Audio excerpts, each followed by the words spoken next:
ٹھنڈ میں ٹھٹرتے رہے، کیونکہ ہم تو تصویریں کھنچوانا چاہتے ہیں۔ لیکن مجھے معاف کیجئے گا، اس ملک کے مارواڑیوں کو ہم نے دیکھا ہے، اس ملک کے مارواڑی ہندو بھائیوں کو ہم نے دیکھا ہے، کلکتے کی سڑک پہ رات کے 2 بجے پوری فیملی اسکارپیو کار سے اترتے ہیں بیٹی بیٹے نواسوں کے ساتھ، اور جنوری کی سخت سردی کلکتے کے سینٹرل ایونیو کی سڑک پہ، میں پروگرام سے آ رہا تھا رات میں لیٹ نائٹ، ہم نے دیکھا کہ 2 گاڑیاں کھڑی ہیں اس رات میں، اس اندھیری رات میں فٹ پاتھ پہ غریب کارٹون اور اخبار اوڑھے سو رہے ہیں، اور ہمارا ہندو بھائی اتر کر رات کے اندھیرے میں کمبلیں ڈال رہا ہے۔ نہ کوئی فوٹوگرافر تھا، نہ کوئی ایم ایل اے اور ایم پی تھا، مگر ہم 10 کمبل بانٹتے ہیں تو غریبوں کو ذلیل کرتے ہیں، ذلیل کرتے ہیں۔ یہ دکھاوا کب تک کیجیے گا؟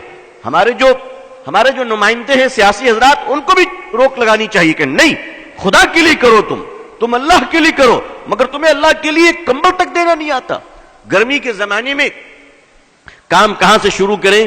ذرا غور فرمائیے، گرمی کے زمانے میں شدت کی گرمی ہے، پانی کے پیاس لگی ہے، سڑک پہ چلنے والے راہگیروں کے لیے پانی کون بانٹتا ہے؟ یہ مارواڑی، یہ گجراتی، یہ سندھی، یہ ہندو بھائی شیتل پے جل لگاتے ہیں، اور گزرنے والے ہندو مسلمان سبھی ٹھنڈا پانی پیتے ہیں۔ واہ جناب، تقریر فضیلت پر ہم کریں اور پانی وہ پلائیں۔ آپ کو کس نے روکا پانی پلانے سے؟ آپ کو کس نے روکا پانی پلانے سے؟ میں نے اڑیسہ میں ایک بار تقریر کی اس پر، اور ایک مدرسہ تھا بس اسٹینڈ کے قریب، آج بھی ہے۔ ان لوگوں نے کہا کہ ابو طالب صاحب ہم کیا کریں، یہ تو سارا غیر مسلموں کا علاقہ ہے۔ میں نے کہا مدرسے کے چھوٹے چھوٹے بچے کو مئی جون کے مہینے میں ٹھنڈے پانی گلاس میں ڈال کر بس اسٹینڈ بھیج دو، کیونکہ دیکھیے خدمت خلق سے خدا ملتا ہے۔ نبی کریم صلی اللہ علیہ وسلم جب غار حرا سے تشریف لائے، اقرأ بسم ربک الذی آیت لے کر، اور آپ کانپ رہے تھے، اور ماں خدیجہ جب آپ کو کمبل اڑھائیں تو تسلی کے الفاظ کیا تھے؟ ذرا غور کیجئے تسلی کے الفاظ کو کہ اے محمد صلی اللہ علیہ وسلم، آپ نہ گھبرائیں، آپ بھوکوں کو کھانا کھلاتے ہیں، پیاسوں کو پانی پلاتے ہیں، بھٹکوں کو راہ دکھاتے ہیں، اللہ آپ کو ضائع نہیں کرے گا، اللہ آپ کو ضائع نہیں کرے گا۔ مسلمانوں نے اپنے اس عظیم کام کو بھلا دیا ہے، اور کرتا بھی ہے تو ناٹک ڈرامہ اور دکھانے کے لیے کرتا ہے، دکھانے کے لیے کرتا ہے۔ مدرسے کے چھوٹے چھوٹے بچے جب پانی کا گلاس لے کر بس اسٹینڈ پہنچے تو سنیے لوگوں نے جو مجھے واقعہ بتایا، کہا کہ آپ تو بول کر چلے گئے، اس کے بعد ہوا کیا؟ ہم نے کیا ہوا؟ کہ ہمارے چھوٹے چھوٹے بچے جب تپتی ہوئی دھوپ میں ٹھنڈا پانی لے کر بس کے سٹینڈ میں پہنچے اور انہوں نے پانی بڑھایا تو بسوں سے مسافر نیچے اتر آئے اور عورتیں بچوں کو سینے سے لگا کے رونے لگی کہ بیٹا اس گرمی میں تم پانی پلا رہے ہو۔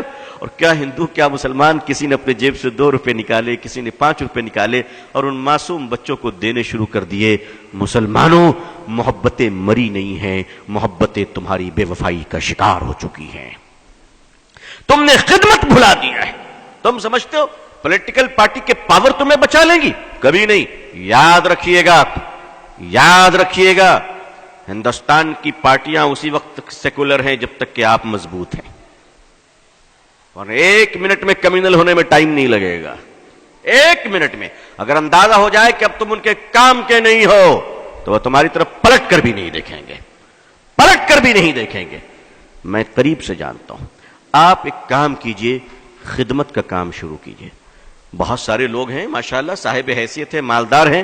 میں ایک آپ کو سلوشن پیش کرتا ہوں، ایک مشورہ دیتا ہوں، شاید کچھ لگے اچھا تو کیجئے۔ میں تو کرتا ہوں الحمدللہ، میں کرتا ہوں، میں نے اپنے دوستوں کو بھی کیا ہے اور اب مستقل یہ کام ہو رہا ہے الحمدللہ۔ ایسا نہیں کہ صرف یہیں پر بول رہا ہوں، مستقل یہ کام کر رہا ہوں۔ جیب میں 1000-2000 روپے رکھ لیا کیجئے، سرکاری اسپتال چلے جایا کیجئے، کنارے کھڑے ہو جائیے اور دیکھیے کہ سرکاری ہاسپٹل میں غریب عورت اپنے بوڑھے شوہر کے علاج کے لیے آئی ہے اور کوئی نہیں اس کا سہارا، کوئی نہیں اس کا سہارا، وہ بیچاری تڑپ رہی ہے۔ آپ اس کے قریب جائیں اور کہیں مائی آپ کو کس چیز کی ضرورت ہے؟ وہ بیچاری تڑپ جائے گی کہ اس جگہ پہ مجھے ماں کہہ کر کس نے پکارا، اور آپ کہیں، آپ اس وقت کہیں مائی میں آپ کی سیوا کروں گا، آپ ان کو دوائیں خرید کے دیں، آپ ان کو کھانا کھلائیں، آپ ان کو اسپتال میں ایڈمٹ کرائیں۔ آپ یقین مانیے اس بہن کے دل سے جو دعا نکلے گی، اس دعا کی برکت سے تمہارے خاندان تک مصیبت سے محفوظ رہیں گے انشاءاللہ۔ کبھی کیجئے، تو کبھی یہ کام کیجئے۔ آخر مسلمان مسلمان ملٹیپل کچن آرگنائز کیوں نہیں کرتا؟ ملٹیپل کچن جسے ہم لنگر کہتے ہیں، اسپتالوں میں آپ لنگر کیوں نہیں لگاتے؟ آپ وہاں بھی تو لگائیے، وہاں غریبوں کو کھانا کھلائیے۔ یاد رکھیے، عظمت رفتہ کو واپس لانا ہے تو الیکشن جیت کر نہیں، مانوتا کی سیوا کر کر ہم عظمت رفتہ کو واپس لا سکتے ہیں۔ خدمت خلق کے سوا کوئی دوسرا راستہ نہیں ہے۔ آپ کے پارلیمنٹ میں، اسمبلی میں اگر مسلمان ہی مسلمان بھر جائیں تو بھی آپ عزت نہیں پا سکتے، اس لیے اللہ نے عزت کا راستہ پارلیمنٹ نہیں وَأَنْتُمُ الْأَعْلَوْنَ إِن كُنتُم مُؤْمِنِينَ قرار دیا ہے۔ آپ خدمت کیجئے اور اللہ کے لیے کیجئے، پانی پلائیے، لوگوں کو کھانا کھلائیے، لنگر چلائیے، علاج کے لیے پیسے بانٹیے، صدقہ کیجئے۔ اور ہاں، یہ سب کرتے وقت ذرا لائیو ٹیلی کاسٹ مت کیجئے گا، وہ خدا دیکھ رہا ہے جو فیس بک میں نہیں دیکھا کرتا، وہ آپ کو دیکھ رہا ہے۔ اگر خدا کو دکھانا ہے تو میڈیا کو ساتھ نہ رکھیے گا، اور دنیا کو دکھانا ہے تو یاد رکھیے کہ پھر خدا تمہیں نہیں دیکھ رہا ہے۔ آئیے عظمت رفتہ کو واپس لانے کے لیے کچھ باتیں ذہن میں آئی، عرض کر دیا۔ میں اب اسی کڑی میں آگے چلتا ہوں۔